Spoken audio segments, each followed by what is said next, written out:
Kulikani Lamini, Simon, has just given us relatively good analysis of the ICT arena across the board. MTN at 118 Rand, your thoughts now that we've seen this trading update out? Evening, Bronwyn. I thought the trading update was relatively neutral. The market seemed to like it more than I did. What we've been seeing with MTN is those pullbacks, and I've been saying to folks buying the pullbacks. A couple of months or so ago, the pullbacks were hitting down to around 100 Rand. We might not be getting that far down, but it's run very hard. It's up some 18 or 20% in the last 5, 6, 7 weeks. I think certainly we could see a pullback to around the 110. Bottom line is we like MTN going forward. Looking at Harmony, the company out with fourth quarter trading update today, and we saw a loss of 6 cents per share. The market was expecting a profit of 39 cents per share on the stock. Disappointing, especially on the cash cost line. Absolutely, yeah. And being a miner is a very, very tough job because you're a price taker. The price of gold is not set by Harmony or any of the other gold miners, set by the market. They have to take it. When that price is at pretty much all-time highs, you've got to be making hay, you've got to be turning the profits over. I appreciate the rand is hurting them. I appreciate costs, which is labour, which is Eskom, which is a whole basket of things are hurting them. But really, you've got your moment in the sun. You've got to be taking that opportunity. And frankly, the numbers suggest that Harmony isn't, and if we look at it compared to its peers in South Africa, you've got to say AngloGold Ashanti head and shoulders better than Harmony. And we also need to touch on Aspen, that company in now a final bid for Sigma out of Australia. Do you like the deal?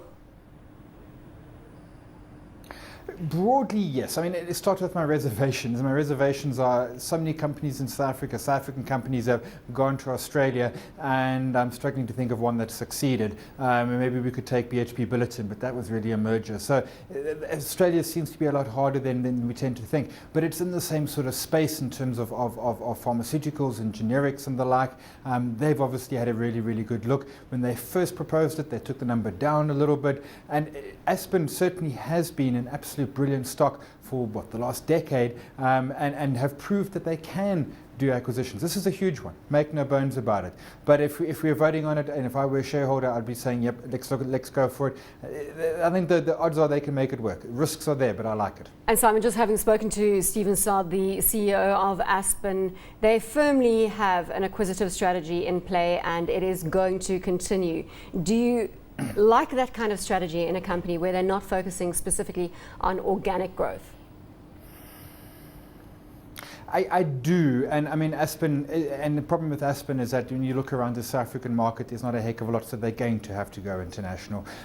Acquisition, yes, the downside of acquisition is that you tend to overpay, simply because the sellers are going to want to get every last dime they possibly can, even if there's a meeting of minds in the middle. The buyer's sort of paying a little bit more than perhaps they could if they started at the bottom. But I think particularly in the industry that they're in, pharmaceuticals, there's not much space for greenfields. They're going to have to and acquire. The trick is obviously the prices they're going to pay, the geographies and the like. It brings an element of risk. If it works, fundamentally change a company.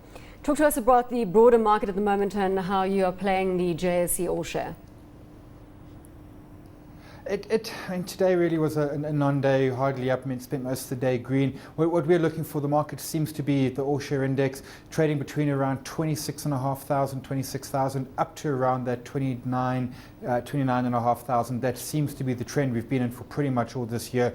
Our thinking is on those pullbacks down to around 26,500, the stocks that you like, if they've come back, gives you opportunities, and if you're traders, you want to be trading that range. We're not expecting anything to fundamentally change that. And the data that's flowing out, Germany great on Friday, Japan terrible this morning. The market kind of a little bit concerned by one like the other, but didn't do anything massive in terms of moves. So it seems that we're trade ranged for now. Steinhoff is at the top of the top 40, almost 2% higher on the day. Any news flow particular to Steinhoff that's causing this rally in the share price?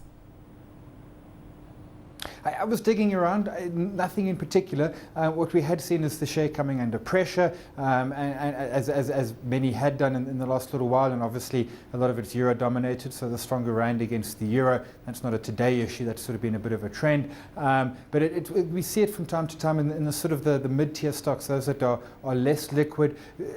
get a bit of under pressure, then suddenly they'll get a spurt up. I mean, generally it's a company which people take one or two views. They don't understand it, or if they do understand it, they really, really like it. I'm kind of erring towards the latter. It's a good operation. It's been run well and certainly proved their mettle in Europe. And if we go from the top of the top 40 to the bottom of the top 40, we've got Kumba Iron Ore closing down 3.5% today. Again, any news flow particular to Kumba? Any reason why the stock is under pressure to that extent? Kumba was ex-div today. I think it closed down 12 Rand and change. The dividend was 13.50. Huge dividend for Kumba. They pay good dividends. They run on massive operating margins. They can get those operating margins up to 68% in really, really good days. So really ex-div, that was what the fall was today in Kumba. And then Naspers continues to be under pressure. That's after the company's unit in Hong Kong, Tencent, reported disappointing quarterly earnings last week. We spoke about it on the show last week. Do you think Naspers is going to continue to trade under pressure around about 292 Rand now? I think it could. I think it could dip a little bit more. Naspers is a strange one. I mean, they've got the digital Sky TV, the DSTV, which is sort of Eastern Europe and Russia, which is looking at a listing and done some really good mergers and acquisitions there. In the local market, the telecom media company, the new name slips my mind, but they're out of the place, which really cements their position as the market player locally. It really is, people are focusing on Tencent, and Tencent really, really had run hard. It's pulling back. It came back earlier in the year and then rallied again. It looks like we could see some more downside there, but at the end of the day, I think Naspers is a company you want. They've got great assets and they're good geography, Eastern Europe, Russia, and particularly Asia. And my apologies, Simon, not 292 Rand, rather 298 Rand, and it's actually up 0.75%, so outperforming the broader market today. Let's go back to the international story, and Japanese GDP for the quarter to the end of June only growing by 0.1%. It was weaker than the market was expecting, and we saw a big rally in the gold price as that number came out. And obviously other safe haven status elements like the Swiss franc and the US dollar also strengthened on that news. As you said, is the market potentially just getting carried away about one negative data point? Yes, it is, but only small carried away. I mean, the Japanese market had a terrible day. The Nikkei 225, I don't remember the exact number, but they were having a really, really tough day. We take one data point and we drive it on Friday. It was Germany GDP, with the highest number since reunification. Massive, everyone's excited. But these massive moves, if we think back, let's go back a year and a half ago when we were deep in the mire of the credit crisis, bad news really drove a market. Good news was ignored. If we go back 3 years ago, good news really drove a market, bad news was ignored. Here we got good and bad both driving it, but driving it moderately. And that comes back to the point I made, where really this market hasn't got direction. It's very much going sideways. And that's a bit of a good thing. It says that the market is saying, you know, as we've been saying for a long time, recovery is on track. It's fragile, but it remains on track. And I think as long as the recovery continues to do that, so we'll get good and bad data, I think the market is comfortable. We're not going to be shooting for the stars, but equally we're not going to be heading back down to the 20,000 levels on the all share. And the focus will be on the US housing environment this week. We've got July US housing starts out tomorrow. This could rock the boat further, in your opinion?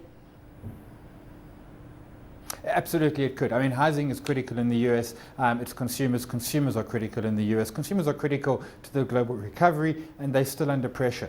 The pressure is a lot less bad, but certainly it's still under pressure. And consumers are one I've been watching very, very closely. There were also a whole lot of part of sort of bailout packages in the US housing space that have now come to an end. So we need to start seeing how's the consumer doing without those bailout packages. And housing, I mean, housing got us into the trouble in a sense, and in a way. And I don't think it's going to get us out on its own, but we're not going to get out of that into a strong recovery without housing at least coming along to the party. Other key data points this week that you will be focusing on for direction in the local equity environment, Simon?